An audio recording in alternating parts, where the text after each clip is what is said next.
estudio sobre industrias rurales, pero que en los últimos años ha impulsado un proyecto internacional, fundamentalmente franco-español, ¿no? Sobre empresas rurales en el Mediterráneo occidental, conocido por su abreviatura ERMO, que ha celebrado ya dos o tres sesiones, la última el mes pasado en Lérida, la próxima en Sàsser, en Cerdeña, el año próximo, y que, desmintiendo un poco la convicción quizá demasiado generalizada de una crisis de la historia económica, digo demasiado generalizada porque por una parte es verdad que cada vez hay menos cultivadores de esta parcela del conocimiento histórico. La gente prefiere otras temáticas más atractivas, pero por otra parte lo desmiente el hecho de la fortaleza, el interés, la novedad de las propuestas con las que la historia económica se está renovando, y una de ellas es precisamente la reivindicación del mundo rural, ya no como ese espacio amorfo, ese espacio átono, ¿no? Sin iniciativa, muy distinto de la ciudad donde se concentraría la innovación, o al contrario, absolutamente supeditado, ¿no? al dominio de la ciudad, a la penetración del capital urbano. No, lo que ERMO está haciendo y de su mano, liderado sobre todo por Catherine, es reivindicando las vibraciones propias, ¿no? del mundo rural, el protagonismo del mundo rural, por una parte, a través de los mercados, a través del proceso de comercialización, que es fundamentalmente un fenómeno rural, como sobre todo, digo sobre todo porque es su parcela concreta de estudio como investigadora, las industrias rurales.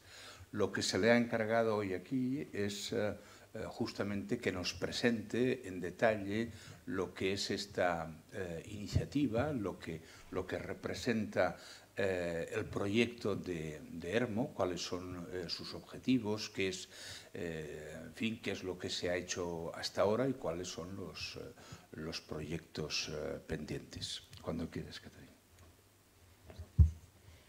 Quisiera agradecer a mis colegas de Zaragoza y también a la Sociedad Española de Estudios Medievales.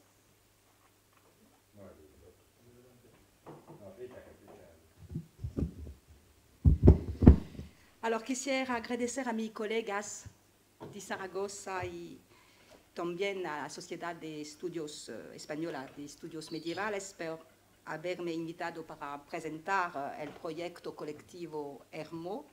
Les ruego que me disculpen por no presentar mi comunicación en castellano, mais j'ai fait un PowerPoint en castellano.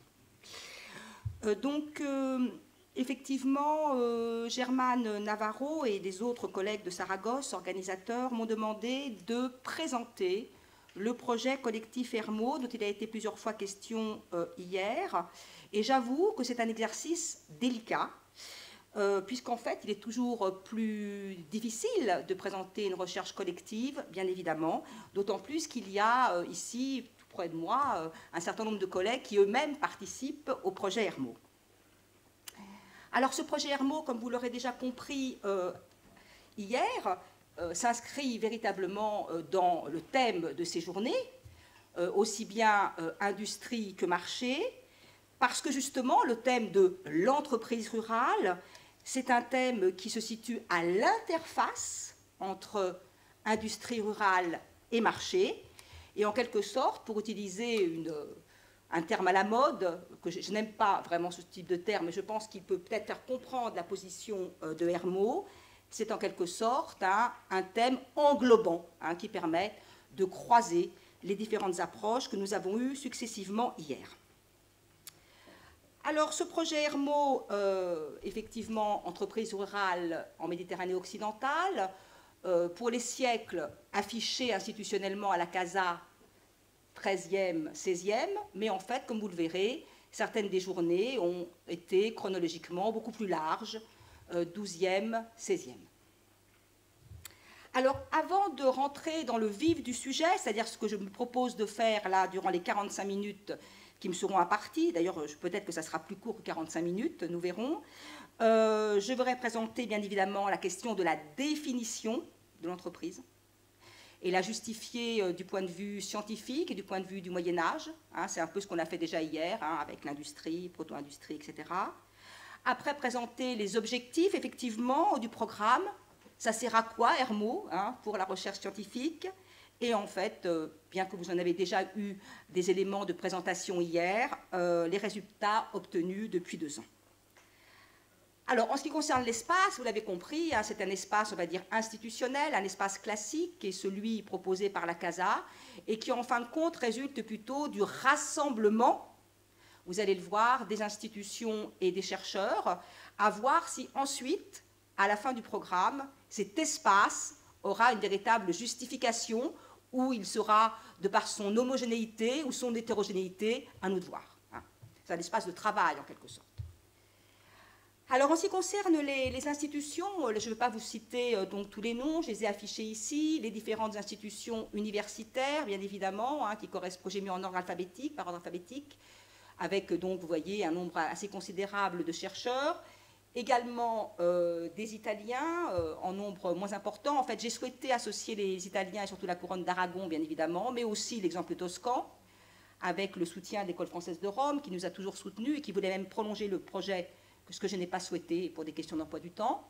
Des Français, quand même, des méridionaux, avec Toulouse et le Framespa. Paris 8, naturellement, donc, avec Maxime Héritier, mon collègue archéologue et moi-même, et puis l'UQAM, dans la personne de notre préféré canadien, c'est-à-dire John Brendel.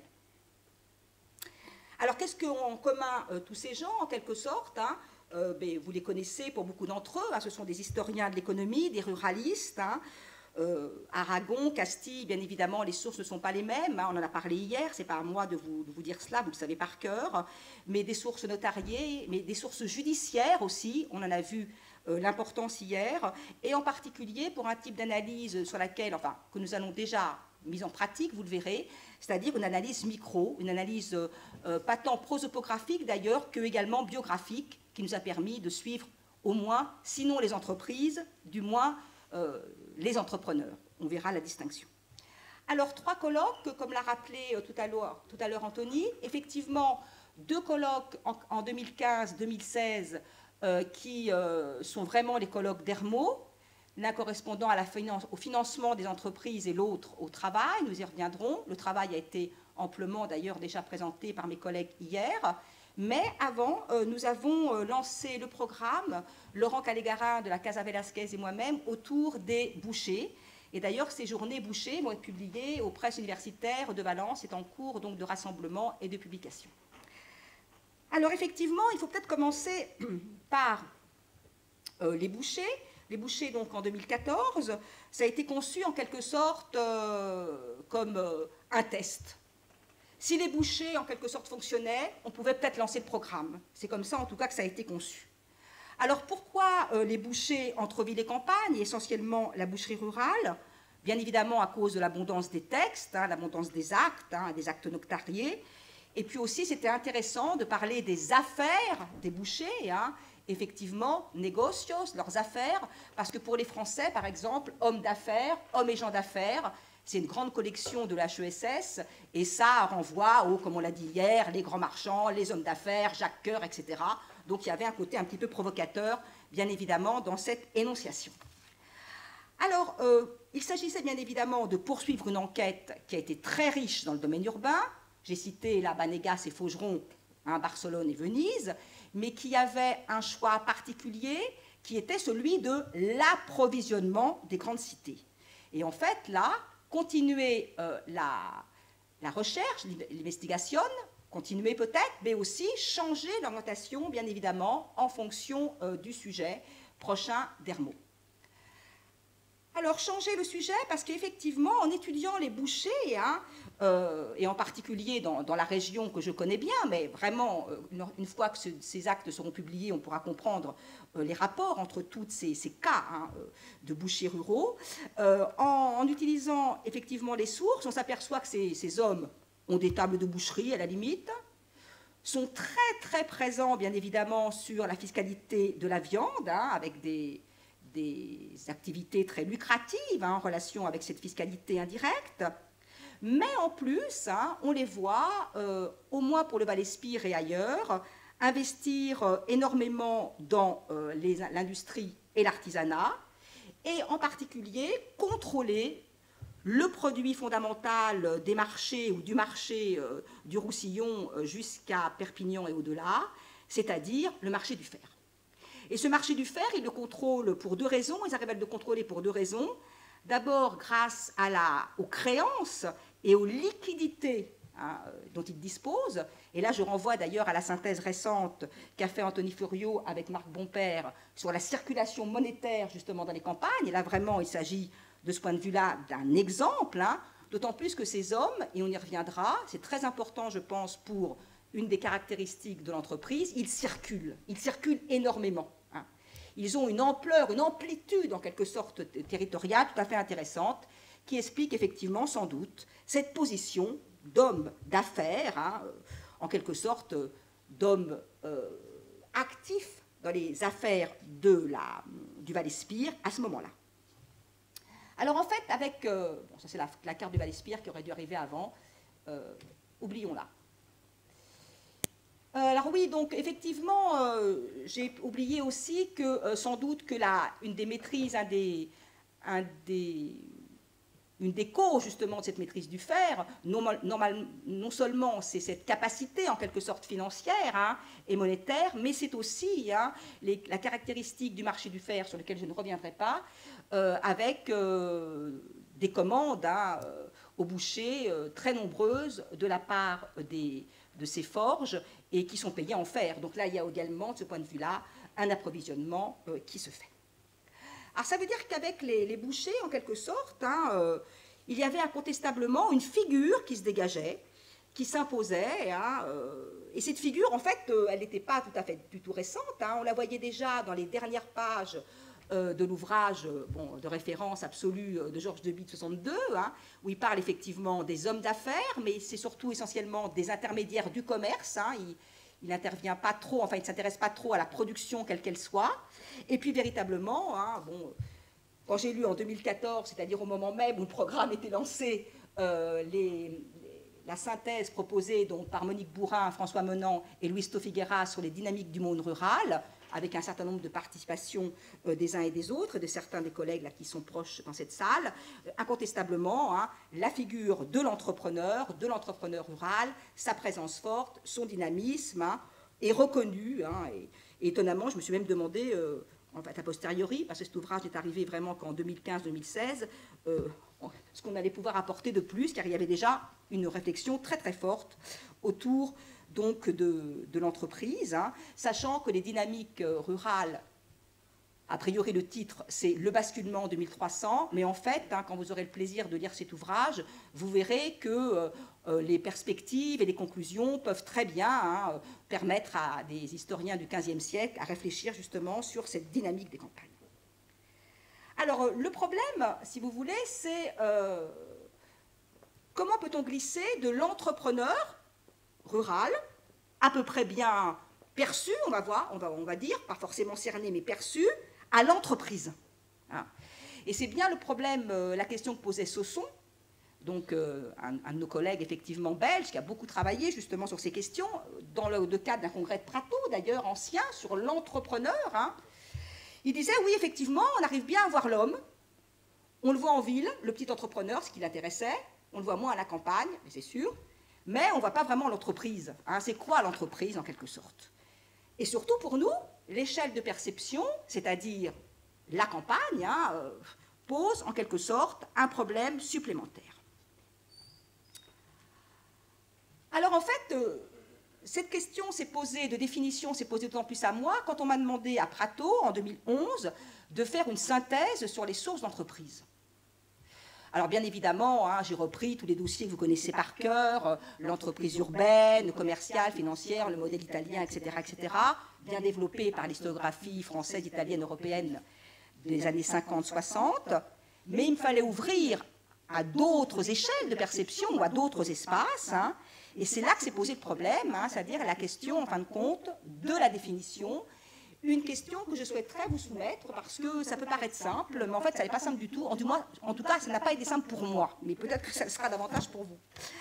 Alors, effectivement, quand je commençais à faire ce travail sur l'entreprise, sur la synthèse de l'entreprise en 2011, avec une pointe d'angoisse, je constatais, en fin de compte, que même les spécialistes de l'entreprise incontestables, ou ceux qui avaient travaillé sur l'entreprise, mais ne la définissaient pas pour le Moyen-Âge. Il n'y avait pas de définition. Alors, il y avait en plus, si vous voulez, très souvent, on ne parlait pas vraiment d'entreprise, on parlait d'entrepreneurs, on parlait de gestion entrepreneuriale. Bon, c'est le cas de Todeschini, par exemple, dont vous connaissez les travaux, à propos des cisterciens, hein, ça. On parle même d'entrepreneur d'entreprise. J'ai fait référence hier à Philippe Bronstein, c'est quand même un spécialiste, mais il n'y a pas de définition. Alors, je me suis dit, bon, peut-être que la définition, effectivement, bon, il faut prendre celle qui est couramment utilisée aujourd'hui. Mais c'est vrai que ça n'allait pas de soi, et je voyais bien effectivement que ça n'allait pas de soi. Et même pour les grandes entreprises, celles universellement reconnues par les historiens, mais encore plus pour celles qui nous intéressaient. Alors j'ai choisi, en fin de compte, d'adapter, de marcher tranquillement vers la constitution de cette définition, en prenant bien évidemment le socle de la définition contemporaine, hein, qui est tellement présente, si vous voulez, dans notre vie quotidienne, que, bon, à la limite, elle est intégrée hein, chez nous, et puis voir si elle colle avec les avancées de l'historiographie médiévale, comme d'ailleurs il a été présenté hier par l'ensemble de nos collègues, aussi bien pour le commerce que pour l'industrie. Alors d'abord, je me suis dit, est-ce que, en fin de compte, l'entreprise est une unité de production, certes, mais est-ce qu'elle n'est qu'une unité de production? Ça, c'est la première question. Alors, en fait, à partir des sources, hein, et on y reviendra tout à l'heure, hein, à partir d'une première réflexion, puis vous savez comment on travaille, on va vers les sources, on revient à la définition, etc. Hein, c'est pas immédiat, hein, tout le monde travaille comme ça. Je me suis aperçue, en fin de compte, que par entreprise, on pouvait sans doute entendre unité de production, on l'a vu hier avec l'industrie, mais également, on va dire, unité d'échange et même de service. Parce que c'est vrai, quand on parle d'entreprise, que ce soit milieu rural ou milieu urbain, on pense toujours, bien évidemment, ou à l'entreprise artisanale, ou à l'entreprise industrielle. C'est d'ailleurs souvent hein, ce qui est évoqué hier ou par Philippe Bronstein. Mais justement, ce qui est intéressant, c'est de pouvoir ouvrir l'éventail des activités et de s'intéresser par exemple à des entreprises qui me paraissent fondamentales, qui m'intéressent beaucoup, et par bonheur, on a des sources là-dessus, du moins dans le Roussillon, sur le Roussillon, c'est-à-dire la question des transports, hein, en particulier des entreprises multières, hein, qui sont fondamentales pour l'ensemble de l'économie, et surtout, on a fait référence hier aux districts, qui font fonctionner justement à la circulation dans ces districts. Je pense aussi au flottage, hein, il y a de très beaux dossiers bien évidemment du côté aragonais aussi, enfin du côté versant espagnol, mais là c'est aussi un domaine à explorer, d'autant plus que cette circulation, ces services, etc., entre guillemets bien évidemment, permettent d'établir physiquement, je dirais, physiquement, la relation entre l'atelier, le lieu de production, même on va dire, on va rester plus large, et le marché. Alors après, la deuxième question, elle a été évoquée par certains d'entre vous hier, c'est est-ce que je me maintiens uniquement dans ce qui est le secteur industriel ou artisanal? On a pas mal parlé hier. Est-ce que, effectivement, dans ces entreprises, je peux intégrer des unités de production agricole ou pastorale, hein, d'ailleurs, qu'il s'agisse d'unités paysannes ou seigneuriales, mais je n'ai pas du tout le temps de faire la distinction aujourd'hui. Bien évidemment, elle le mériterait, hein, et je l'ai fait dans d'autres publications. Alors, bien évidemment, je pense que l'économie agraire ou pastorale et les unités de production liées à ce champ, doivent être intégrées hein, pour deux raisons. Alors, la période très simple, l'élément très simple, bien évidemment, c'est que c'est un point fort, fondamental, pour pour l'économie rurale médiévale, hein, mais aussi parce qu'on revient sur ce point sur lequel on s'est interrogé hier, de la pluriactivité, hein, qui est justement le fait de pouvoir intégrer la diversité, en quelque sorte, des champs d'application de l'entreprise, permet de restituer, grâce à l'entreprise, cette question de la pluriactivité. Alors, je ne vais pas beaucoup insister dessus, ça a été fait hier, mais ce n'est pas du tout une volonté tautologique, hein, de clamer la nécessité de la pluriactivité. En fait, c'est presque, je dirais, un témoignage personnel de chercheur. On va dire que c'est presque ça. C'est-à-dire que moi, pendant des années, bien évidemment, j'ai été formée, hein, par mes collègues de Paris 1, d'autres universités, et il y avait essentiellement, c'est pour ça que j'ai posé cette question hier, des paysans, etc. Mais moi, je travaillais, si vous voulez, bon, sur d'autres personnes, sur d'autres activités. Et c'est vrai, effectivement, que j'ai vu que c'était plus complexe que ce qui était affiché. Et j'ai dit tout simplement, il y a un affichage dans les textes, et après, dans les mêmes registres où les hommes et les femmes ont en quelque sorte un affichage, entre parenthèses, ou entre guillemets, professionnel, ils font tout à fait autre chose. C'est le cas de mon apothicaire, que je ne vois jamais vendre une seule médecine, et qui passe son temps dans sa forge. Donc, si vous voulez, ça m'a interrogé, bien évidemment, et c'est pour ça que j'ai insisté là-dessus. Mais bien évidemment, il ne s'agit pas de l'affirmer ou de l'imposer, hein, bien évidemment. Alors, dans ces différentes entreprises, hein, on va le voir, hein, où les hommes se réunissent, ils réunissent leur capital, on va le voir, ils réunissent leur travail, on va le voir selon un objectif de production ou d'échange sur lesquels on va revenir. Hein.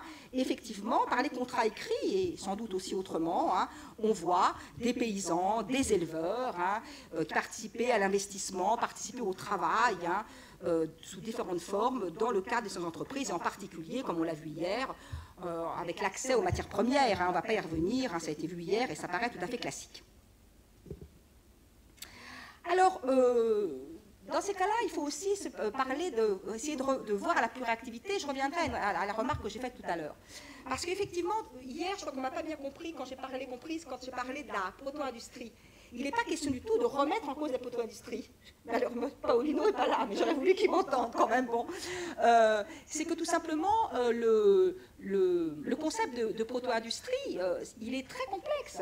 Nous, les médiévistes, on l'utilise toujours comme la combinaison d'activités, la pluriactivité. D'accord ? Et comme dans le modèle de Mendels, la combinaison d'activités, c'est en quelque sorte l'apport dans le foyer domestique producteur d'une activité de type industriel, entre autres, pour compléter des revenus insuffisants, mais voilà. Sauf que la définition de Mendel, ça ne dit pas ça uniquement. Il y a aussi toute la question, bien évidemment, démographique en particulier, hein, le contexte qui est celui du XVIIIe, etc. Hein. Donc c'est pour ça que je dis qu'il faut faire attention sur ça. Il faut faire attention à utiliser en quelque sorte la question de la pluriactivité avec le modèle de la proto-industrie, parce qu'il existe sans doute, hein, il peut sans doute même être appliqué au Moyen-Âge, mais il y a vraiment toutes sortes de manières de la pratiquer, cette pluriactivité, et ce n'est pas simplement une pluriactivité d'appoint, ce n'est pas simplement une pluriactivité de survie, ça peut l'être, hein, il y a une diversité là qu'il faut bien évidemment interroger. Alors, après donc cette succession d'évidences, hein, que je vous ai annoncées, hein, je préférais quand même, il faut quand même le dire, parce que sinon je pense que ça devient encore plus compliqué. On en arrive, hein, à la question simple, hein, enfin plutôt à la présentation simple de unités de production, de biens et de services liés à la pluriactivité, etc. Est-ce que ça suffit ? Est-ce que ça suffit, hein, pour cerner en quelque sorte l'entreprise et pour en faire un objet d'étude ? Non, parce que sinon, ça n'irait pas dans le sens de ce que j'ai dit en introduction. Et pour revenir à ce qui a été fait hier, non, forcément, il y a le marché. Il y a le marché, bien évidemment, parce que toute unité de production ou de service n'est pas une entreprise. Hein. Et hier, Anthony parlait justement de ces petits paysans qui sont, tu as utilisé le terme, à la périphérie de l'économie rurale. Sans doute qu'en ce qui concerne cette masse d'hommes et de femmes, sans doute quantitativement importante, hein, il n'y a pas, on ne peut pas parler alors qu'il y a la tenure, par exemple, hein, là, forcément, entreprise. Mais sinon, ça n'a pas de sens. Hein. Sinon, on parlera d'entreprise pour n'importe quel lieu et système de production. Donc, ce qui constitue, en fin de compte, le seuil, à mon avis, c'est que cette unité de production, etc., de services, etc., est accès au marché, avec des formes d'accès au marché qui ont été rappelées hier matin, c'est-à-dire pour réaliser des bénéfices, pour réaliser des profits, dans le cadre de cette économie dynamique présentée par Menant, Louisteau et Monique Bourrin, où là, effectivement, on a de nombreux exemples aussi, même si on ne parle pas directement d'entreprise. Alors c'est amusant parce qu'à la fois, on a cet écho, on va dire, historiographique et cet écho des recherches les plus récentes, mais même, on en a fait l'expérience pour ceux qui sont présents dans Hermo, même si vous voulez dans Hermo, lorsqu'il est question de bénéfices, lorsqu'il est question effectivement de profit, pour la petite entreprise, il y a toujours une prudence extrême, vous voyez, une espèce de circonspection assez étonnante. Alors, quel marché faut-il cibler?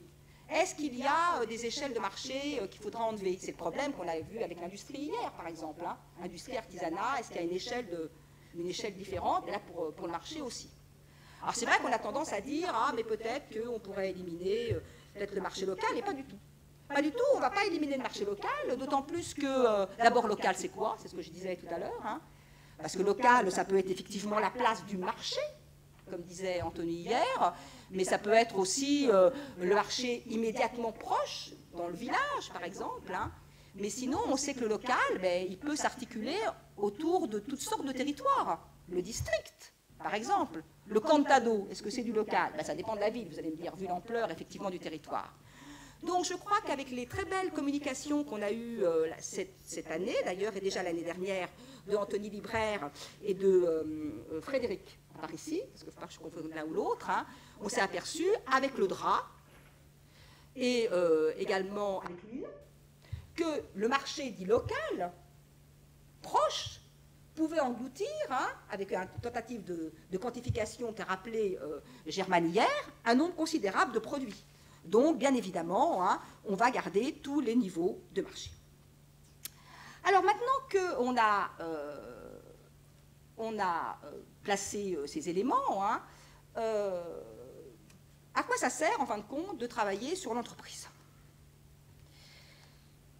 Bon, alors c'est effectivement, parfois jugé comme un peu audacieux. Je vous rappelle que entreprise, empresa, à la fin du Moyen-Âge, ça veut dire audace. Au niveau donc, de la production économique, enfin je veux dire, c'est Hélène Vérin dans son très beau livre sur entrepreneur-entreprise qui a fait toute cette étude du mot. Alors, c'est peut-être un effet de mode, mais bien évidemment, pour ceux qui me connaissent, ils savent très bien que ce n'est pas vraiment ce qui m'intéresse, donc il fallait effectivement il faut que je justifie en face de vous l'intérêt de cette étude, en quoi, en fin de compte, elle enrichit véritablement la production scientifique, en quoi elle peut apporter un plus sur 3 ans. Alors, je crois que d'abord, elle met en synergie, et j'utilise ce terme volontairement, des travaux récents sur les élites, sur l'endettement, sur la monétarisation, etc., autour, en quelque sorte, de cette notion, mais de ce lieu, de cette institution, en quelque sorte économique aussi.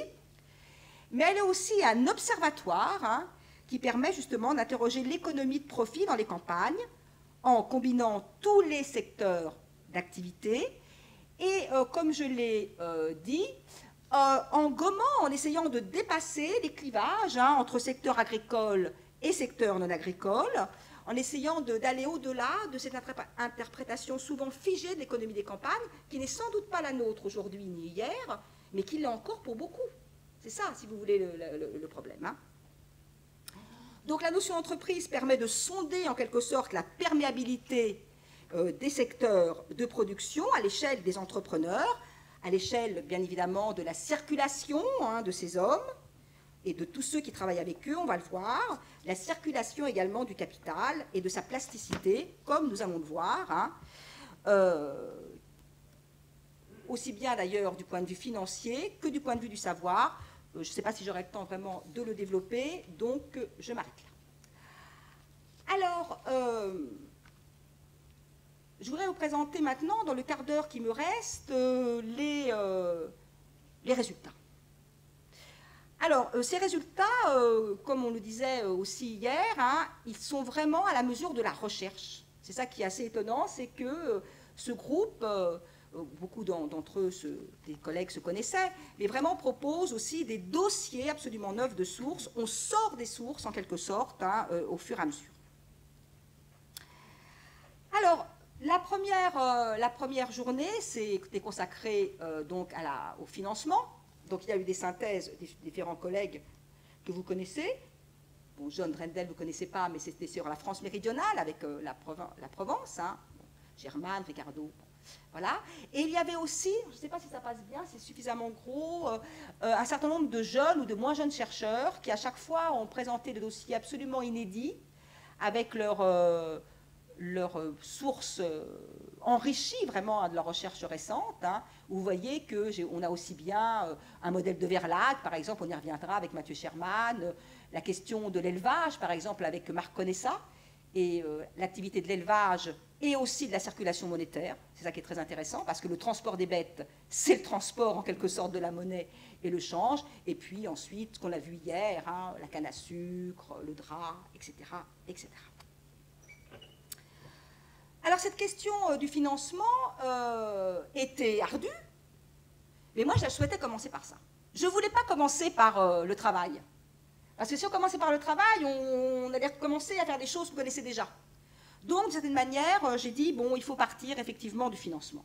Alors le financement, ça permettait bien évidemment, non seulement d'approfondir des choses qu'on ne connaît pas bien, hein, avec le socle en quelque sorte contractuel de ce financement, hein, l'origine des capitaux, etc., etc., les modalités de regroupement du capital, mais surtout c'était un moyen de relire en fin de compte le modèle du Verlag, qui, entre autres, effectivement, est un modèle pour le financement des entreprises rurales, avec, comme on l'a dit hier, hein, je fais la synthèse, j'ai beaucoup de redites, bien évidemment, vous m'en excuserez, le modèle de la domination urbaine, bon, qui a occupé beaucoup de l'historiographie, et surtout un modèle binaire, c'est-à-dire la grande cité et le plat pays, un peu un modèle à la Flandre, en quelque sorte. Hein.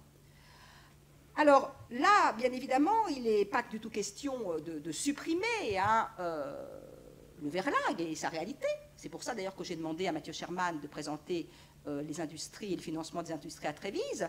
Mais il est question, bien évidemment, aussi de revoir ces rapports ville et campagne. D'abord, et ça je vous le dis rapidement, ça a été vu, ça a été dit hier, hein, c'est-à-dire, premièrement, pas interroger que les grandes villes, mais effectivement les petites villes, hein, les bourgs, comme on dit en France. Hein, alors j'ai mis Villas, Villa Mercat, parce que vous avez plusieurs désignations, j'espère que je ne me suis pas trompée. Et puis voir effectivement que ce réseau urbain, qui peut être autour de la grande ville, est en fait d'une très grande complexité. Et mettre l'accent sur les capacités effectivement de financement. Capacité de financement, alors je vais dire, à l'intérieur même de ces petites villes ou de ces bourgs, mais je dirais également, et ce qui est encore plus intéressant à mon avis, capacité de financement des élites rurales. Alors bon, je suis tout à fait d'accord avec Aparici pour discuter du terme d'élite. On est toujours dans l'élite de quelqu'un, hein, mais là c'est pratique. Hein, c'est pratique. Dans la ville. Moi, ce que je vois par exemple à Perpignan, je vois des hommes qui sont tout à fait présents dans les petites villes ou les bourgs du Val-Espire, qui ont des procès d'ailleurs, parce qu'on leur dit, mais vous êtes citoyen de Céret, d'Arles, ou vous êtes citoyen de Perpignan? Alors ils se débrouillent. On voit très bien qu'ils sont entre les deux. En tout cas, l'argent qu'ils arrivent à pomper, il n'y a pas d'autre terme, de Perpignan vers les bourgs ou les petites villes, c'est de l'argent de la ville, d'accord, mais c'est de l'argent quand même qui a été récupéré par eux. Donc, vous voyez, ce n'est pas simplement là un phénomène de domination simple, en quelque sorte. Hein. Il fallait aussi relativiser ces modèles, on en parlait hier aussi avec Anthony en particulier, hein, ces modèles, il l'a dit d'ailleurs, hein, aussi bien de la proto-industrialisation, on y reviendra tout à l'heure, j'aurai pas le temps mais c'est pas grave, de Schumpeter pour l'innovation, qui sont des modèles essentiellement de modernistes et contemporanistes et qu'il faut, à partir des sources, peut-être revoir. Alors, quelles sont donc les modalités de financement hein? Bon, je vais aller assez vite. La question qu'on se posait d'abord, c'est est-ce qu'il y a des modalités de financement particulières à la campagne, ou du moins, est-ce que la campagne serait réduite à certains types de financement? voit certaines modalités de financement ou certaines formes de rassemblement. En fait, non. On retrouve des formes tout à fait courantes, et en particulier les fameuses sociétés de parts, hein, avec des sociétés de parts qui feraient rire naturellement nos collègues d'histoire urbaine. Moi, j'ai des merveilleuses sociétés de parts de mules, où en fin de compte, le capital fixe et le capital roulant, c'est la mule, et on se la divise en 4, hein, 4 morceaux de mule. Hein, c'est le socle initial, en quelque sorte, de l'entreprise dans ce cas-là. C'est aussi, je le dirai rapidement, cette pluriactivité que j'ai signalée en amont permet souvent d'ailleurs une certaine une facilité, enfin, oui, une plasticité des modalités de financement et d'achat de parts, parce qu'on voit effectivement des hommes qui participent à l'entreprise ou qu'on peut désigner comme entrepreneurs, on pourrait encore en discuter, qui, comme les grands, hein, comme on fait les grands marchands italiens, mettent leurs petits avoirs en quelque sorte dans différentes parts, et ça leur permet non seulement de diviser le risque, c'est classique, mais ça leur permet aussi d'utiliser l'argent gagné dans un secteur qui marche mieux à un moment, ou dans le cadre d'une conjoncture, dans un autre secteur et d'autre part. Donc effectivement, on a là la multiplicité hein, des inscriptions financières dans ces entreprises. Alors bon, les origines du capital, je ne vais pas y revenir, c'est tout à fait classique. Hein, l'importance surtout de la famille et des réseaux, de stabilité.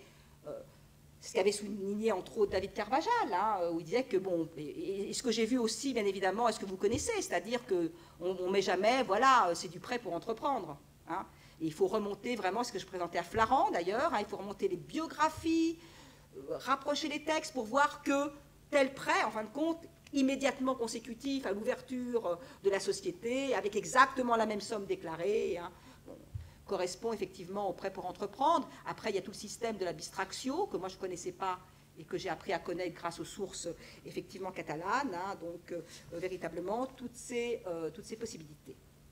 Les ventes anticipées, bien évidemment, également. Et puis, un élément sur lequel je voudrais un tout petit peu m'arrêter, c'est la question des confréries. Hein, on en a parlé un petit peu et on va y revenir d'ailleurs l'année prochaine en Sardaigne.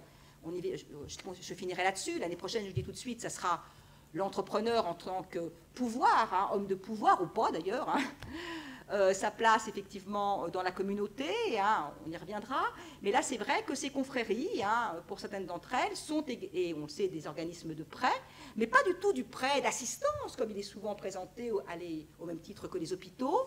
Non, il s'agit vraiment d'un prêt aux entrepreneurs, sachant que les familles de ces mêmes entrepreneurs, hein, qui ne sont pas tous membres de l'élite, mais là c'est le cas, hein, appuie bien évidemment la demande de celui qui est membre de leur famille. Hein. Donc là, il y a un jeu tout à fait intéressant d'ailleurs entre l'entrepreneur, les confréries et la question également fiscale hein, à l'intérieur de ces bourgs. Hein. Bon, je n'ai pas le temps malheureusement de le développer puisque là, je fais une présentation générale. Alors, les journées de 2016, les récentes, celles dont a parlé Germaine hier, effectivement, c'est l'entreprise, hein, toujours, mais le travail. Un sujet plus classique, mais on a souhaité, on en a discuté ensemble, hein, on a souhaité effectivement que derrière effectivement ce sujet classique, hein, on s'intéresse davantage effectivement à la question donc, des compétences, je reviendrai dessus, à la question des compétences et connaissances, savoir technique, hein, il faudrait s'intéresser un peu sur la définition d'innovation, là sur les modes opératoires, hein. Je n'ai pas le temps, mais je dirais simplement deux choses. Je pense que l'archéologie est fondamentale, et je pense qu'il faut encourager l'archéologie industrielle, hein, même dans le domaine médiéval. Et ensuite, ces modes opératoires, parfois peuvent paraître très simples, alors qu'ils ne sont pas si simples dans la réalité, en quelque sorte, des opérations, hein, comme l'on dit en ethnologie. Je pense par exemple au lin tout à l'heure, pas hier, ou même tout simplement au filage de la laine, mais c'est pas simple. Hein. Je veux dire, essayez de filer de la laine pour que le fil soit absolument résistant, etc. Et vous verrez que c'est complexe. Donc cette question d'innovation, c'est pas forcément l'innovation à la Schumpeter qui transforme le monde. Il y a différentes formes d'innovation. Alors ces compétences donc techniques, de gestion, la question bien évidemment de la main-d'œuvre, de son recrutement, de ses qualités, de son recrutement, de sa rémunération bien évidemment avec la question du salariat, tout cela a été interrogé. Et pour terminer sur la question du marché, puisque on a vu le travail et la production, en quelque sorte, l'objet produit, aboutir à la qualité, en fin de compte, à la qualité des produits, à leur circulation. Alors je reviens un tout petit peu en arrière, j'ai classé là les interventions par ordre alphabétique, et vous voyez que on a du drap, de la céramique, du fer, de l'élevage, de l'agriculture, de la construction aussi, qui a été présentée par notre collègue de Saragosse, hein, et par Raoul, bon, qui était là hier, donc c'était tout à fait aussi intéressant. Et tout cela n'étant pas, comme l'a dit d'ailleurs Germaine hier, tout ça n'étant pas effectivement, comme pourrait le laisser entendre la présentation, une succession de dossiers, mais une volonté véritablement hein, de comparer hein, les espaces de travail, de comparer les pratiques aussi. Bon, pour la main-d'œuvre, hein, je n'aurai pas le temps de le présenter, bon, on a un tout petit peu parlé hier pour la main-d'œuvre, naturellement. Est-ce que c'est une main-d'œuvre locale? Est-ce que c'est une main-d'œuvre qui vient de loin, hein, en quelque sorte? Est-ce qu'il y a des migrations du travail? Donc Germaine a rappelé aimablement donc, mes travaux effectivement sur les Basques, hein, et en l'honneur de Inigo Mugueta, j'aurais souhaité lui présenter effectivement ces derniers travaux. Mais la communication également, une des communications qu'a fait Anthony avec, je crois, son jeune étudiant dont je ne me rappelle plus le nom, ça va me revenir, c'est pas grave, j'arrive pas à le retrouver, Alménard, montre aussi que, et de même Libraire, hein, que par exemple pour, et ça vous le savez, pour la céramique, il y a également là des main-d'œuvre très particulières, qui est une main-d'œuvre d'origine musulmane, hein, avec des crédits d'ailleurs, un apport financier, qui est également un apport davantage urbain. Donc vous voyez, tout cela est beaucoup plus complexe que ce qu'on imagine. Alors il me reste 5 minutes. Donc, je vais peut-être présenter les moulines, en fait, je vais me faire plaisir. Je vais présenter les moulines, donc c'est en fait là une toute petite partie du travail que je fais depuis des années sur ces forges hydrauliques de réduction directe. Alors, je ne vais pas revenir sur les définitions, on n'a pas le temps, hein, mais la mouline apparaît en quelque sorte dans le Languedoc, dans le comté de Foix, et au même moment en Catalogne dans les années 1300, hein, c'est vraiment la conjoncture des années 1300, 1314 hein, aussi, pour celle de Prats de Moyo, qui est la plus première dans la couronne d'Aragon. Et c'est sans doute l'application de la première de l'hydraulique. En cela, je ne suis pas du tout d'accord avec Marta Sancho. Donc nous avons eu de grandes discussions scientifiques, et voilà. Alors le produit, c'est des barres de fer, du fer tersate, hein. Le capital, mais il est incontestablement catalan, incontestablement du lieu, mais les entrepreneurs, en fin de compte, hein, qui vont occuper ces moulines, sont des étrangers. Alors là, j'ai mis en évidence surtout le phénomène basque, c'est-à-dire que sur à peu près, dans la première moitié du XVe siècle, 17 moulines, j'ai au moins 9 moulines gérées par des Basques, et les autres, je ne sais pas par qui elles sont gérées. Donc, c'est peut-être aussi des Basques. Donc les Basques envahissent véritablement la documentation, hein, mais ils ne sont pas seuls. D'abord, j'ai des gens de l'Ariège, du Languedoc, avec une forte endogamie familiale. Après, à partir de 1440, j'ai des Basques. Mais là, je n'ai pas d'endogamie familiale, j'ai vraiment des lieux. Et en particulier, Ognati, Ascotia, je dois prononcer très mal, Aspetia, hein, qui sont vraiment des lieux bien connus par ailleurs des spécialistes de la sidérurgie. Hein. On a cité aussi le livre merveilleux Ferrerias Gibuscoanas hier. Et alors, la caractéristique de ces Basques, c'est qu'ils prennent d'assaut les moulines, ils mettent dehors manu militari les Languedociens, il y a des bagarres pas possibles, et ils ne travaillent qu'avec des Basques. Alors que les Languedociens et les Ariégeois, eux, avaient aussi des charbonniers basques, etc. Là, il y a vraiment une domination totale de l'outil de travail. À partir de 1490, retour des Ariégeois et arrivée des Génois. Mais les Génois, si vous voulez, c'est un petit peu particulier parce qu'il y a toutes sortes de Génois. Il y a à la fois vraiment des gens qui vont prendre en charge l'entreprise, qui sont des entrepreneurs, qui gèrent, qui achètent, qui vendent, qui s'occupent du problème incroyable de la force hydraulique, des matières premières, on a parlé hier. Et puis il y a aussi des investisseurs, c'est-à-dire que contrairement aux Ariégeois, contrairement aux Andalusiens, contrairement aux Basques, les Génois font deux choses. Non seulement ils construisent des moulines, mais ils vont également apporter avec eux une innovation qui s'appelle la forge à la génoise, qui est en quelque sorte l'intermédiaire entre la mouline et puis celle que vous connaissez bien pour le XVIIe, avec la trompe hydraulique, c'est-à-dire la forge dite catalane, qui en fait est une forge, comme vous le savez, ariégeoise. Parce que Catalogne, dans ces cas-là, ce n'était pas la Catalogne que vous connaissez, c'était la Catalogne du côté français.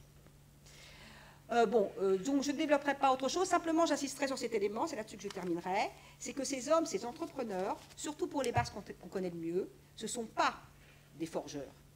Ce ne sont pas ceux qui ont la connaissance technique très complexe. Ce sont essentiellement des transporteurs, des muletiers, etc. C'est-à-dire, dans ce petit groupe, ceux qui ont le capital, la mule, la mule c'est fondamental, c'est vraiment l'expression d'une richesse, en plus on peut repartir avec sa mule chez soi au Pays Basque, c'est pratique, on peut la mettre, elle peut servir effectivement à hypothéquer, toutes sortes de choses, et puis aussi c'est la circulation. C'est-à-dire que ces hommes, ils gèrent la forge, mais ils sont capables d'aller chercher la matière première, de transporter le fer, de le gérer, etc., de le vendre, etc. Donc voilà, donc l'année prochaine se terminera Hermo, donc à Cagliari, avec un sujet autour du pouvoir de l'entrepreneur, de la place aussi, et ça a été proposé par Anthony, la place de l'entreprise et l'entrepreneur dans la conjoncture. Il y a aussi une autre nouvelle, c'est que François Menant m'a dit qu'il viendrait bien aussi à Cagliari pour, dans ce cadre-là, aussi parler de la question de la hiérarchie en quelque sorte sociale et questionner l'entrepreneur rural du point de vue de sa propre recherche, puisque là, c'est depuis 2-3 ans cette question qui l'intéresse. Voilà, je vous prie de m'excuser, j'ai dépassé de 1 minute et j'ai terminé. Merci.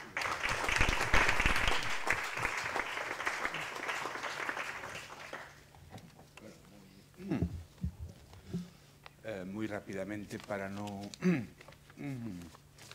tomar más tiempo, pero sí que querría decir al menos agradecer la intervención a Catherine Bernat, porque ha ido más allá en realidad de lo que se le había pedido, presentar el proyecto Hermo. Ha hecho realmente una síntesis de no solo los objetivos, sino los principales logros del proyecto, las aportaciones, todo mezclado con su propia investigación personal. Yo creo que una de las virtudes del proyecto, entre otras, es el que tiene una duración concreta, empieza y termina. No son canteras permanentes, por lo tanto tiene unos objetivos precisos que hay que cumplir en un periodo de tiempo. Pero lo que también me gusta es cómo esos objetivos se van perfilando durante el propio proyecto. En ese sentido, de entrada, una de las grandes aportaciones es demostrar que hay vida más allá de la ciudad, es decir, que hay vida también en el campo. Pero tras esa constatación obvia, lo importante es que creo que las implicaciones teóricas e incluso metodológicas del proyecto van surgiendo muchas veces sobre la marcha. Uno de los problemas, como ayer planteó el tema de la protoindustrialización, es el hecho de que a veces estamos utilizando propuestas teóricas que no están pensadas para nuestra cronología o para nuestro objeto concreto de estudio, y a veces las desvirtuamos porque obviamente creo que no solo el copyright, sino la idea de un concepto pertenece a aquel que la acuñó, y aunque se puedan revisar, muchas veces lo que estamos haciendo es devaluarla y en ese sentido me parece muy interesante que la definición de empresa rural, que es lo que de algún modo está tras el proyecto ERMO, no es tanto una idea preconcebida, sino una idea que ha ido surgiendo. Creo que ayer, por ejemplo, se discutía sobre si la actividad artesanal, el hecho de que haya sastres, de que haya zapateros, de que haya oficios artesanados, se podía tomar, ¿no?, como indicio, como ejemplo de empresa rural. Claro, podíamos movernos en un abanico demasiado grande que al final no nos lleva a ninguna parte, porque o todo es industria o nada es industria. Aquí estamos hablando de unas empresas rurales que poco a poco se han ido autodefiniendo. Es decir, una empresa rural está abierta al mercado. Si no tiene esta conexión con el mercado, no es una empresa, y una empresa tiene como objetivo el obtener beneficios, el obtener unos ingresos, más allá de que sea una forma complementaria de subsistencia para su para su protagonista, para quien sea. Y luego, y termino, la otra cosa que me parece interesante son los protagonistas cambiantes de estas empresas rurales. El primer coloquio se centró en los carniceros, que en algunas áreas, en algunas regiones, son importantes porque más allá de su contacto con el negocio de la carne, son empresarios, son prestamistas, son gente que maneja dinero, pero en otras partes no. Y en otras partes este protagonismo corresponde a otros. Por ejemplo, los arrieros. Por ejemplo, arrieros que disponen de grandes recuas, ¿no?, de acémilas, de caballerías, que las destinan al transporte, pero que en épocas que no es de transporte alquilan estas caballerías como bestias de carga a los campesinos. Por lo tanto, el material, en este caso las acémilas, nunca está parado, nunca es inútil, sino que le están sacando el máximo beneficio en cada momento.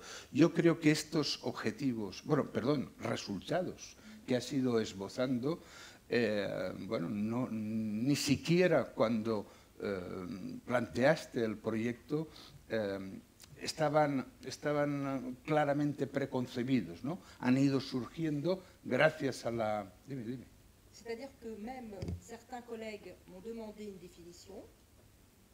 Je leur ai dit, je te rappelle, que j'en avais une, mais que je ne souhaitais pas la donner, que les 3 ans étaient là pour travailler ensemble. Et cette année, j'ai présenté une première synthèse de nos travaux de l'année dernière. Je le ferai sur les 3 ans. Et je pense que, comme tu l'as dit, même si on peut avoir une idée initiale, sinon on ne prend pas de budget, la question, c'était bien évidemment de ne pas avoir une vérité, de construire un projet et des résultats.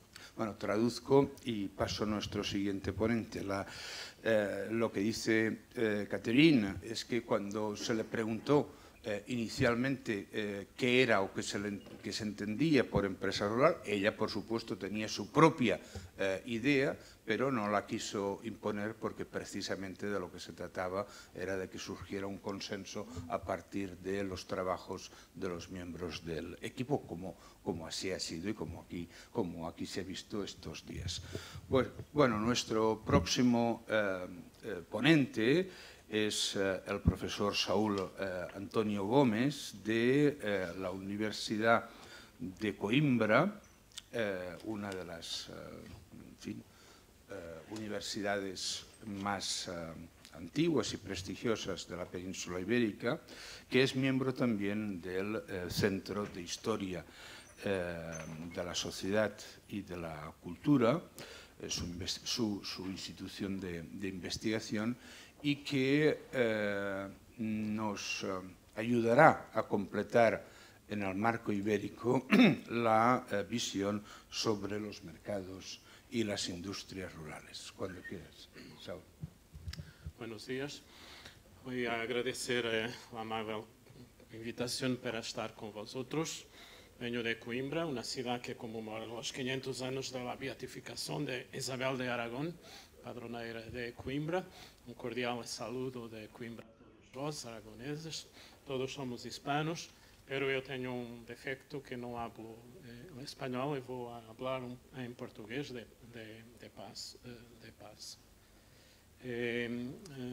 Todos sabem que quem devia estar aqui era a professora Maria Helena Coelho, que por motivos familiares e de vida pessoal não pode estar. Ela que é a nossa, uma das maiores especialistas em história do mundo rural, do mundo camponês português. O que vou fazer é apresentar um pouco o status questionis do caso português, em ordem a procurar compreender os desafios, as problemáticas, de alguma forma pioneiras, propostas no tema deste colóquio por Germán Navarro e todos os outros da sua equipa de trabalho, e tentar verificar se é possível encontrar, no caso português, uma aplicação para estas propostas teóricas que temos testemunhado ayer e hoje também. Há que ter em consideração que Portugal é um reino ibérico periférico. Periférico em relação à Europa. Os medievales diziam que Portugal era um reino in confinibus mundi, no fim de todas as coisas. E esta situação física, geográfica, pode funcionar como um defeito de desenvolvimento, mas, pero no caso ibérico e no caso português, esta posição periférica, por ser atlântica, vai ser uma mais-valia para a integração do espaço português no comércio internacional, sobretudo com o norte da Europa, mais do que até com a Europa mediterrânica. Bom, esta é uma feira rural em pleno século XX em Portugal. Alfezerão é um pueblo muito pequeno no litoral português, cerca de Alcobaça. Eu conheço esta realidade das férias rurais, quando era muito temprano, e nem sempre nestas feiras é necessário o capital dinário, pero se faz um sistema de câmbio, de troca por os produtos, de troca direta. O estudo dos mercados e das feiras portuguesas tem como sua autora mais significativa Virginia Rao, e o seu estudo foi construído no ano de 1943, publicado em 1982 e permanece ainda hoje, um trabalho intitulado Feiras Medievais Portuguesas, o trabalho mais clássico, não ultrapassado, não renovado, para se conhecer o problema das feiras no território português. É evidente que outros autores, como Oliveira Marques, Humberto Baquer Moreno, da Universidade do Porto, Américo Castro, Maria Helena Coelho de Coimbra, Luís Miguel Duarte, da Universidade do Porto, também produziram investigação inédita sobre as feiras e os mercados portugueses, mas efetivamente o grande trabalho é e permanece o de Virginia Rao. Há dois autores franceses que trabalharam o mundo rural português e que discutiram o problema da circulação monetária e da comercialização dos produtos da terra, que são Robert Durin, que estudou les campagnes portugaises do Nord et du Centre, 12e, 13e siècle. Et l'autre est Stéphane Boisselier, que a étudié o sul de Portugal para os séculos 13, 14, fundamentalmente. Falar de indústrias rurais para a Idade Média Portuguesa é, todavia, a princípio, um contrassenso epistemológico. Na historiografia portuguesa, sublinha-se a fronteira conceptual entre manufatura, que não é industrialização, preferindo aplicar-se à época medieval os conceitos como, e cito, atividades manufatureiras, ofícios mecânicos, artesanato, mas muito raramente indústria. É um conceito um pouco diabólico. O que devemos entender por indústria em tempos medievais em Portugal?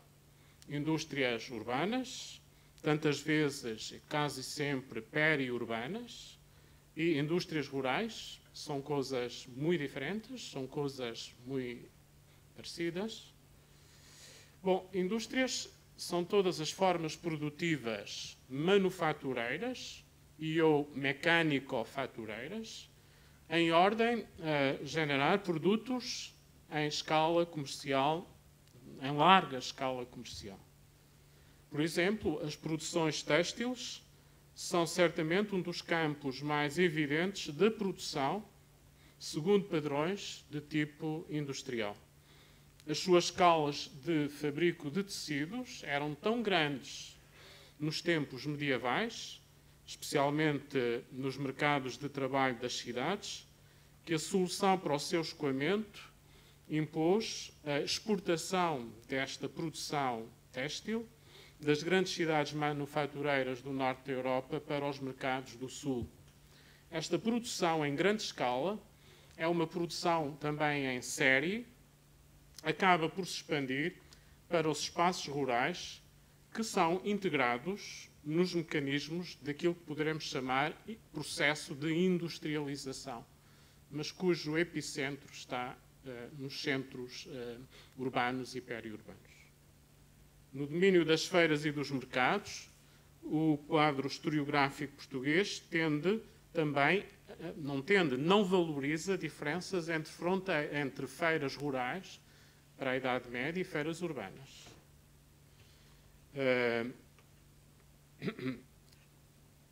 Mas, como vamos definir as tipologias de feiras rurais e de feiras urbanas, se a distinção entre umas e outras não deriva da sua geografia, mas antes de fatores estruturais que dizem respeito aos feirantes, aos vendedores, aos mercadeiros, dos produtos transacionados nestas feiras, de maior ou menor especialização, e também, naturalmente, aos consumidores que vão a estas feiras. Feiras especializadas em gado, em produtos alimentares, feiras especializadas em têxteis ou noutros setores comerciais, quaisquer que sejam estas feiras, todas elas têm uma linha dominante. O uso da moeda de troca, salvo raras exceções, o que impõe a integração destas feiras nos circuitos estruturais monetários e financeiros da época. O Reino de Portugal, nos séculos XIII e XV, era um país dominantemente rural, profundamente rural. A sua população rural era muitíssimo superior, demograficamente, à população urbana. As suas cidades e vilas, todavia, tenderão a crescer depois da crise de 1348-1350, a fins do século XIV, empieza um processo de recuperação demográfica destas cidades, que é muito visível nos fines do século XV e no princípio do XVI. Cerca de 1500 se calcula que a população portuguesa rondaria um milhão de habitantes. Não é muito, pero é próximo de outros reinos peninsulares. O reino de Portugal, na Idade Média, tinha apenas 9 cidades, com o estatuto de sedes episcopais. Braga, Porto, Lamego, Guarda, Viseu, Coimbra, Lisboa, Évora e Silves. Tinha algumas vilas, se faz lá a distinção em cidade-vila em Portugal, na distinção de estatuto administrativo, e tinha algumas vilas com dimensão populacional apreciável, sobretudo na fronteira com Castela ou no litoral atlântico, como, por exemplo, Guimarães, ou Aveiro, ou Leiria, Santarém, ou Setúbal, e já no reino do Algarve, Faro. Todavia, na fronteira com Castela-Leão, eram importantes as vilas de Bragança, Chaves, Trancoso, Covilhã, Porto Alegre, Elvas e algumas outras. O norte de Portugal era a região mais dominantemente rural, era na Idade Média e hoje em dia, segue sendo, todavia, a região profundamente rural do país. E as suas cidades são muito modestas, por tradição. São cidades com cascos urbanos muito modestos, na Idade Média, como Braga ou Porto. Só no centro e sul de Portugal, as vilas e as cidades se tornam maiores em número e mais significativas em dimensão urbanística.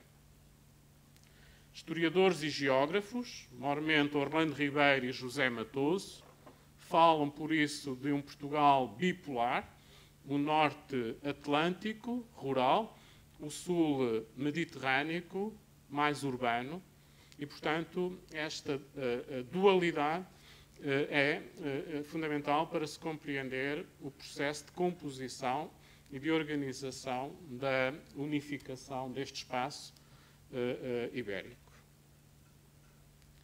A geografia física portuguesa acentua também esta divisão. O norte muito montanhoso, muito pluvioso, com florestas muito densas, e o sul, ao contrário, de planícies, mais seco, com menos floresta, com uma agricultura de grandes latifúndios, no sul. No norte domina o minifúndio, mas também dizer-vos que o norte de Portugal é extremamente senhorializado, feudalizado, e que no sul estes indicadores são mais concelhios, mais municipais e mais reguengos, no sentido de o poder régio ter mais propriedade, mais influência na gestão dos recursos da propriedade, dos recursos dominiais do sul.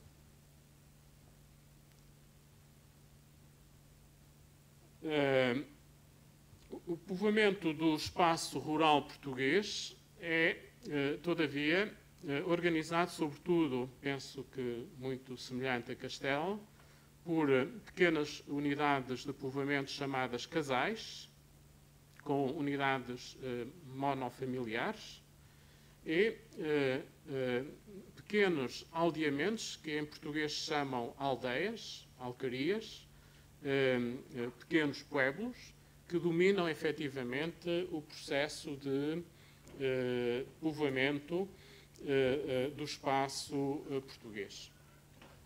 Todavia, no século XV, Portugal sofre um processo de grandes mutações políticas e também económicas, Este processo de mudança é conhecido pelo processo de expansão atlântica, de expansão ultramarina portuguesa, que se inicia com a conquista da cidade de Ceuta em 1415, mas o que é importante para a nossa temática é que Portugal vai explorar intensamente os arquipélagos atlânticos de Madeira, de Açores, de Cabo Verde, de São Tomé e Príncipe, e esta exploração muito intensa dos recursos naturais destes arquipélagos, não só o coberto vegetal, como outras riquezas, é particularmente importante do ponto de vista da produção de açúcar e da injeção nos mercados europeus de um açúcar de qualidade, concorrente com o valenciano, e que é vendido no norte da Europa a preços muito concorrenciais. Durante cerca de 70 ou 80 anos, o processo de produção intensa em grande escala de açúcar na Ilha da Madeira empieza em meados do século XV e seu auge é no princípio do século XVI. Se produziu açúcar também em São Tomé e em Cabo Verde, enquanto que nas ilhas de los Açores se explora em parcerias comerciais com os flamengos os produtos tintureiros del pastel, del pau-brasil e de outras plantas para tinturaria que são exploradas justamente por comerciantes flamengos que vão para os Açores. Há um outro produto que é importante para compreender e caracterizar a industrialização que a expansão portuguesa traz à história do país. Há dois outros produtos que são produzidos, passa a redundância, em grande escala. Um deles é o abastecimento alimentar das armadas, das caravelas e das naus portuguesas, com a produção daquilo que se chama biscoito, do pão para as embarcações. E a produção é de grande escala, se faz na periferia de Lisboa, em pleno espaço rural, e dinamiza áreas de produção de olarias, dinamiza a exploração dos recursos de floresta e de madeiras para o aquecimento dos fornos e dinamiza muito o mercado das farináceas, o mercado do trigo, para se produzir toneladas e toneladas de pão cozido, biscoito, para abastecimento destas armadas. Há alguns estudos arqueológicos sobre estes fornos de cozedura do biscoito na margem sul do Rio Tejo, próximo de Lisboa. Há uma outra área industrial, metalúrgica importante, que é muito específica. Mas quando falamos de indústria e de industrialização, podemos ter segmentos muito específicos, e que é a indústria do ouro, da exploração do ouro africano e da sua fundição, a moedação, ou de outra forma, nas casas de fundição do ouro de Lisboa e do Porto. Nas oficinas de fundição de ouro portuguesas, entre 1450 e 1550, fundiam-se anualmente várias toneladas de ouro, que vinha sobretudo da África negra, da África subsaariana. Todavia que há uma condição básica para se compreender dinâmica económica destas vilas de média dimensão, pequenas vilas, pois dizer-vos que Portugal tinha em 1500, cerca de 760 concerros. Então, muitos destes concerros são concerros rurais e são muito pequenos concerros, municipalidades, e que as condições naturais, as condições geográficas, os recursos naturais condicionam muito o perfil económico das produções agrárias ou industriais desta região. Há um produto, por exemplo, que é um produto marítimo, que é o da produção do sal. O sal é tão importante no Reino de Portugal que a conquista de Ceuta, as despesas da conquista de Ceuta são pagas com as rendas régias da venda do sal. O sal sempre foi, desde os séculos XII, XIII, um produto exportado de Portugal para a Europa, sobretudo a Europa do Norte. E estes negócios, em grande escala, do comércio internacional do sal português, obrigavam à produção verdadeiramente industrial deste produto, que se produzia ou no Atlântico, o sal marinho, ou no interior de Portugal, muito rico em sal-gema, na exploração de sal-gema, que vem de explorações de minas de sal no interior.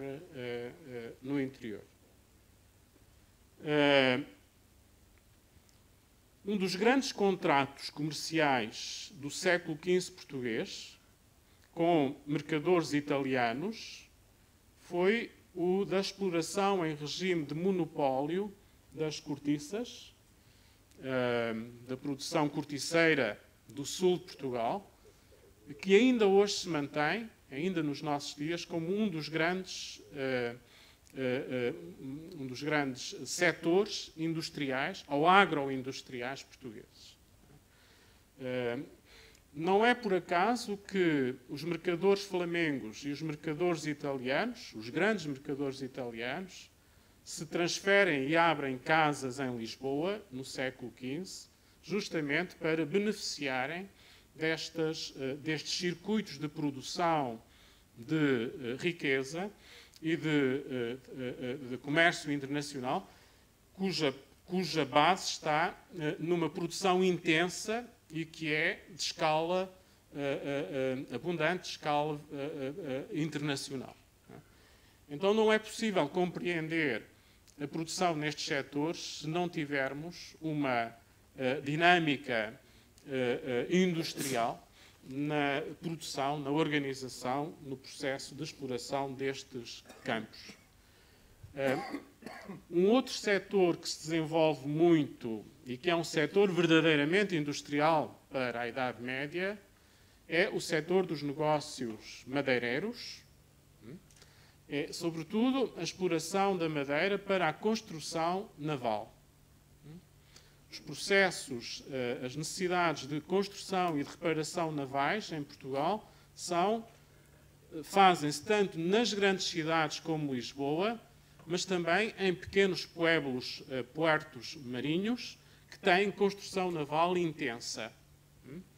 E dizer-vos que, por exemplo, a exploração de uma das grandes matas portuguesas, conhecidas por matas de Pinho, Pinhal de Leiria, tem outras sequências, nomeadamente a produção de resinas e a produção de peixe, que são derivadas da exploração deste coberto vegetal mediterrâneo do pinho português, usado na construção naval, mas também origem de produtos industriais como o peixe e as resinas. As feiras portuguesas, como vos mostro, entre 1320 e 1475, são aquelas que se documentam na chancelaria real. Portanto, não são muitas as feiras que temos documentadas neste período. Há feiras que já se realizavam antes de 1320 e que não estão aqui marcadas, E há muitas outras feiras que terão emergido, particularmente no sul urbano português, que não são documentáveis e por isso não estão neste plano, neste mapa. Todavia, há algumas feiras que aqui estão demarcadas, que são feiras absolutamente rurais. São feiras fundadas em espaços entre pueblos, uma fundação solicitada ao rei pelos senhores nobres desses proprietários desses lugares, mas estas feiras rurais têm muita dificuldade em sobreviver, porque o sucesso destas feiras depende da circulação de gentes, da rede de caminhos ou de estradas que existam, e quando esta rede de caminhos não existe, muito dificilmente uma feira tem possibilidade de ter sucesso. E nós temos notícias de queixumes dos povos nas cortes portuguesas, dizendo que há que obrigar os viandantes e os almocreves a passar por estas aldeias, por estes pueblos, para que participem nas feiras. De outra forma, estas feiras não vão a desenrolar-se. Oliveira Marques escreveu que, nos tempos medievais, o mercado, falar de mercado nos tempos medievais, cito, implica uma troca organizada entre o campo e a cidade. Isto é basilar para se compreender o funcionamento da vida económica em torno destas feiras. Oliveira Marques chama a nossa atenção para um processo ou para um problema significativo nas feiras medievais portuguesas e que não está resolvido, não sei como é em Castelha ou como é nos outros lugares, mas é que em muito poucas feiras portuguesas se comercializa, se vende o cereal. Porquê? É a questão em causa.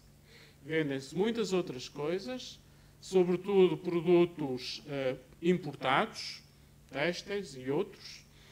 Um dos produtos mais apreciados nas feiras portuguesas eram as lãs de Castela, o que significava esta aproximação comercial entre a produção de lanas em Castela e a sua exportação para os mercados portugueses. As lãs castelhanas são apreciadas em Portugal, de tal ponto que, numa grande abadia cisterciense portuguesa, Alcobaça, os monges e o abade vestia têxteis castelhanos. É muito importante isto, não é? Mas há, naturalmente, outras produções que me interessam. Bom, o tempo passa e nós encontramos na legislação dos municípios portugueses regulamentos económicos que nos permitem reconstituir os produtos que iam a essas feiras. Aqui temos os fóruns e os costumes de Beja, fins do século XIII, inícios do XIV, e temos produtos como gado, alimentares, plames e coramas, metais, vidro, sabão, erva de besteiros, um produto que se usa, com veneno que se usa para untar as bestas, as armas, não é? E todo um conjunto de produtos que se vende numa feira de Beja, que é uma vila de média dimensão, mas estas feiras nestas vilas de média dimensão, como a de Beja, são feiras agropecuárias, dominantemente, onde vai o mundo rural, e é o mundo rural que anima muito estas feiras. E se vende também escravos, mouros ou mouras nestas feiras.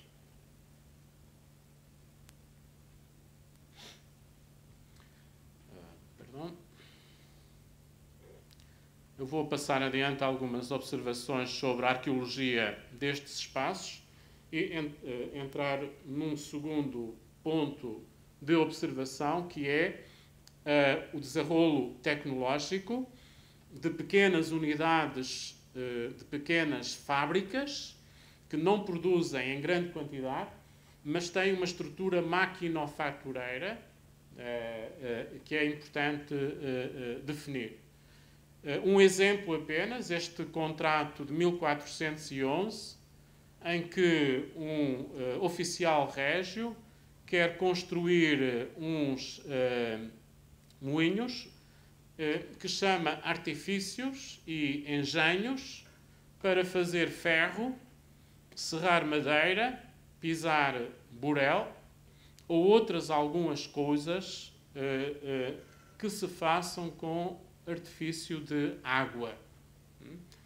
Esta evolução da terminologia, esta mudança do vocabulário e estas conquistas, estas pequenas conquistas técnicas são importantes, penso, para a compreensão deste fenómeno da mudança para um paradigma proto-industrial, para-industrial, na cidade, no caso português. Um exemplo também útil à caracterização do que possa ser o universo industrial num determinado lugar tem a ver com a construção monumental. Neste caso é um talher rural.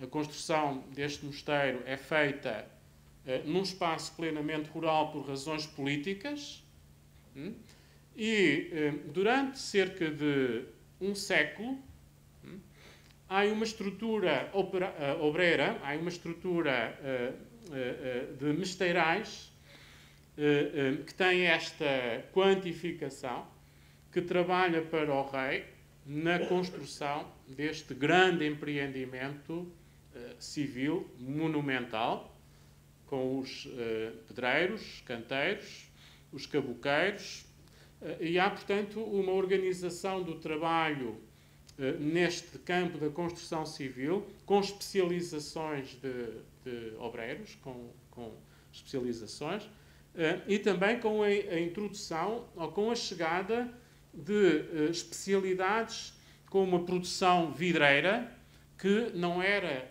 de todo comum no Reino de Portugal antes do século XV. Então, há aqui pequenos núcleos de trabalho metalúrgico, de trabalho de vidrarias, de trabalho de produção, e há um processo de massificação, de organização da produção do trabalho, que é verdadeiramente operário, ou obreiro, se quisermos. Não é? Por outro lado, o impacto da construção civil, seja nas cidades, seja nos pueblos, seja nestes grandes monumentos, não é? Tem um profundo impacto na exploração do subsolo, nas pedreiras, nas minas, na exploração dos recursos florestais da região, e tem também implicações na evolução da organização fiscal, da organização contabilística, da mudança das mentalidades, que é muito importante do ponto de vista da compreensão do que há de novo neste mundo, que é uma mentalidade mais negocial, mais fiscal, mais burguesa do ponto de vista, mais financeira do ponto de vista da gestão dos recursos financeiros. E há, naturalmente, esta organização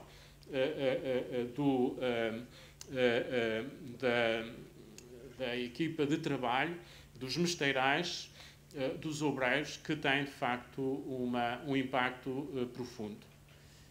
E que têm uma capacidade de literacia e que têm uma consciência de classe, que é também importante para se compreender aquilo que possa ser cultura proto-industrial. Consciência de classe, consciência de trabalho, consciência de especialização.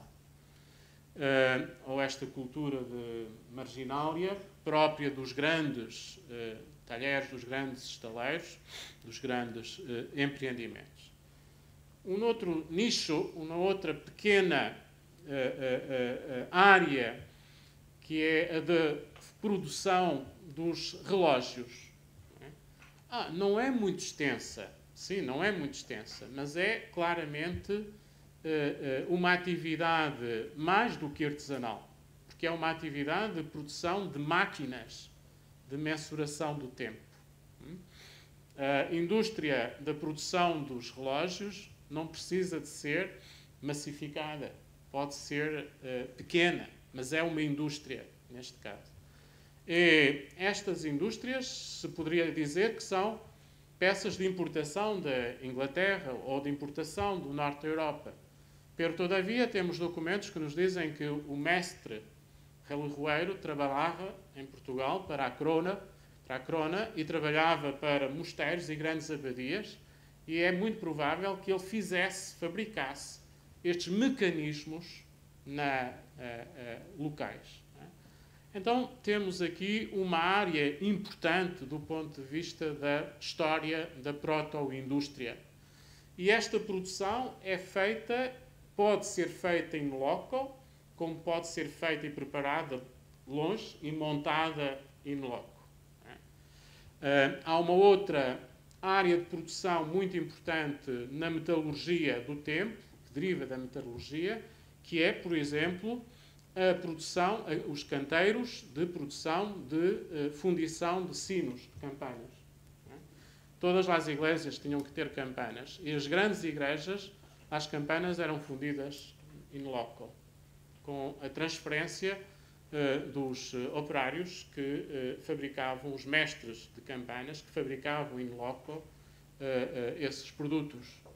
Então, há muitas áreas que são pequenas marcas que nos permitem ver a mancha crescente das novidades tecnológicas, das novidades para-industriais, nos territórios, também eles rurais. É muito interessante que no túmulo del Conde de Eurém se veja como empresa nobiliárquica um aparelho elevatório mecânico do século XV.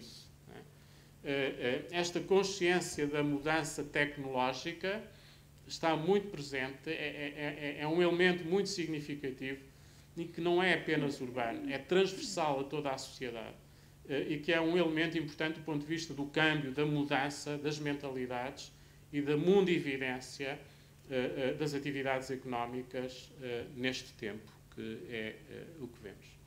E, finalmente, vou dar apenas, e com isto vou terminar, o testemunho de um exemplo de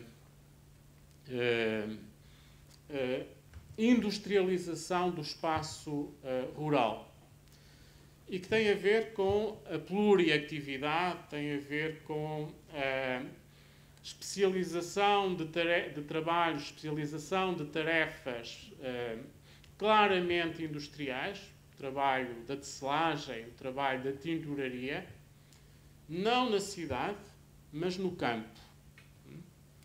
Primeiro, é preciso fazer um atlas, fazer um levantamento exaustivo deste processo. Quando é que começamos a encontrar tecedores especializados no campo? A partir de quando? Bom, timidamente, a partir de inícios do século XIV, na documentação portuguesa. Começamos a encontrar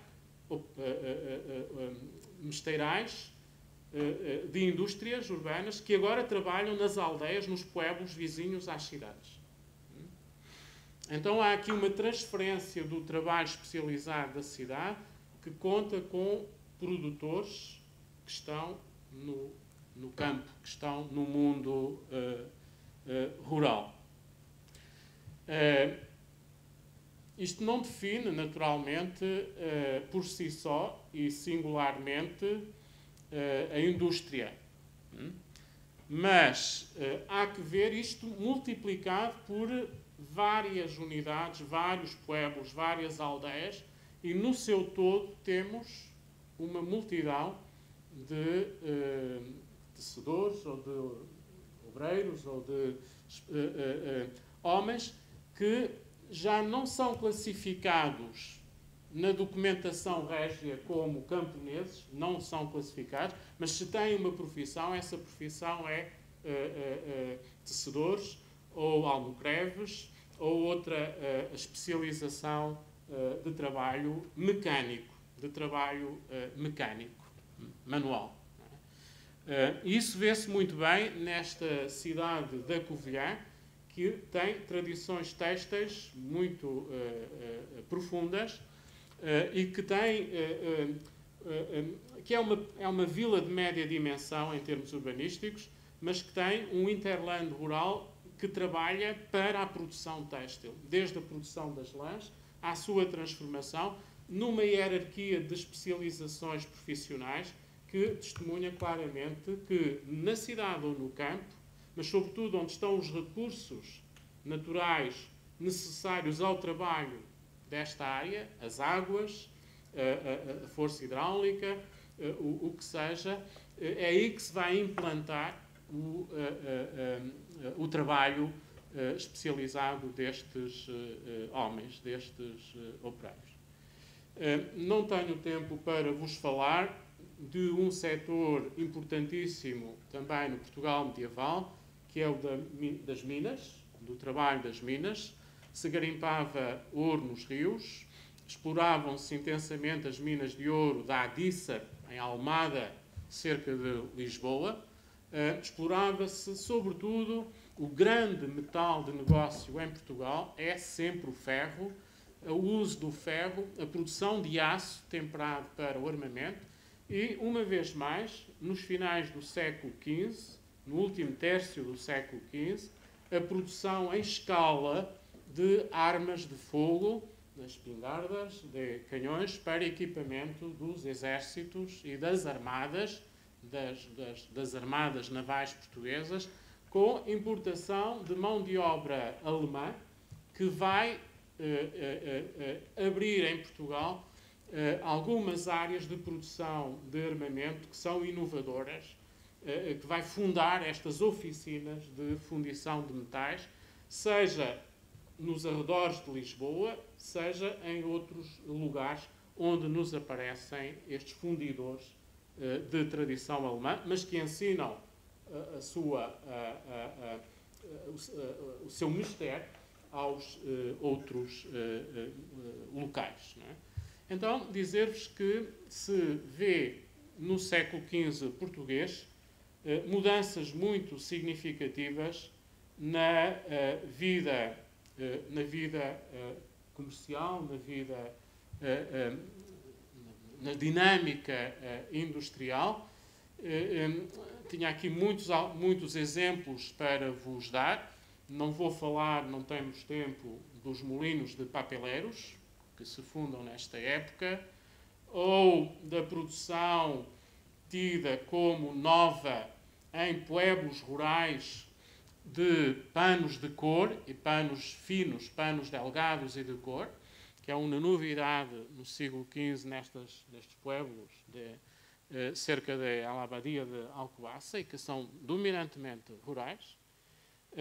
E, de facto, dizer-vos que quando procuramos aplicar os desafios conceituais desenhados por este projeto e pela investigação dos nossos colegas em Espanha ou em França, dizer-vos que, pelo menos na baixa Idade Média portuguesa, funciona e é possível argumentar, é possível demonstrar a existência deste panorama industrial sempre conectado com o comércio com o lucro e também com a cidade, não esqueçamos, campo e cidade são complementares, é possível, efetivamente, encontrar e documentar também no Portugal periférico esta mudança, esta transformação e esta corrida para a industrialização em setores tão importantes para a modernidade como os transportes e comunicações, a área militar, o armamento e a área militar, e outros setores tradicionais, das joalherias, dos têxteis, etc, etc. Muito obrigado.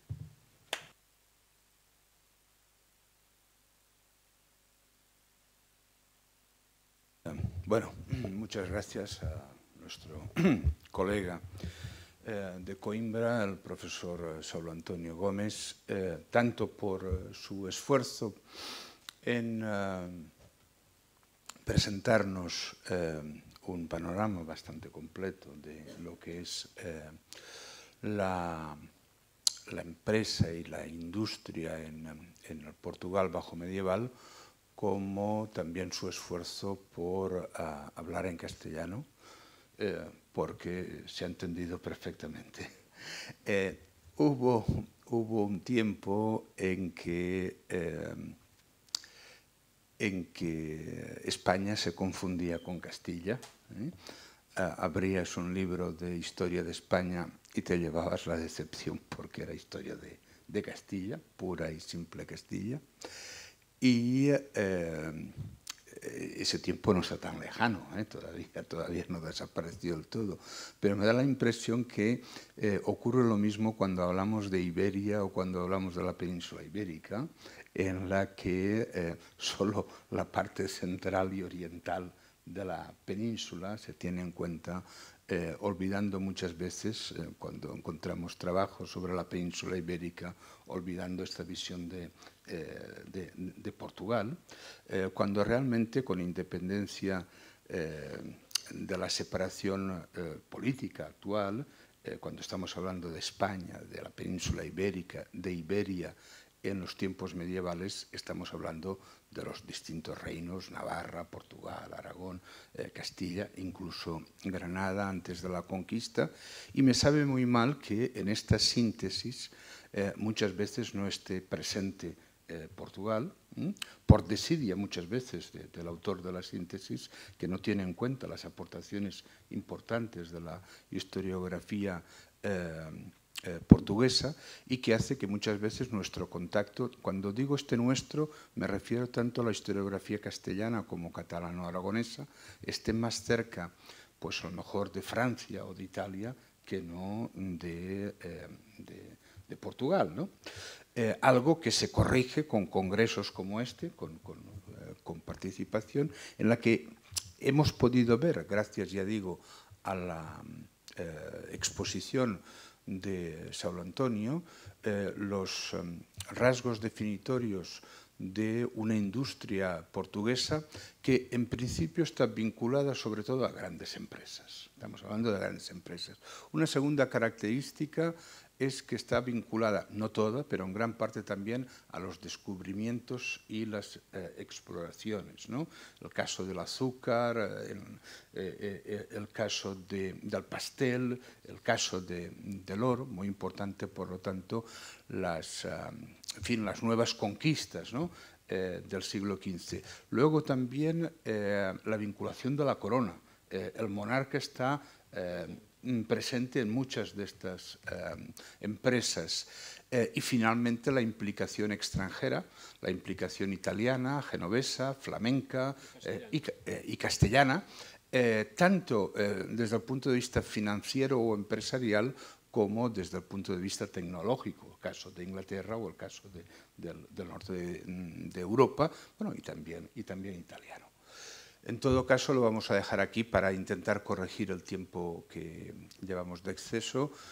Podemos hacer unos 20 minutos de receso y continuaremos con las comunicaciones, y al final, también muy comprimido para poder tener como fin de la mañana el acto de homenaje, pues discutiremos o debatiremos las ponencias y comunicaciones.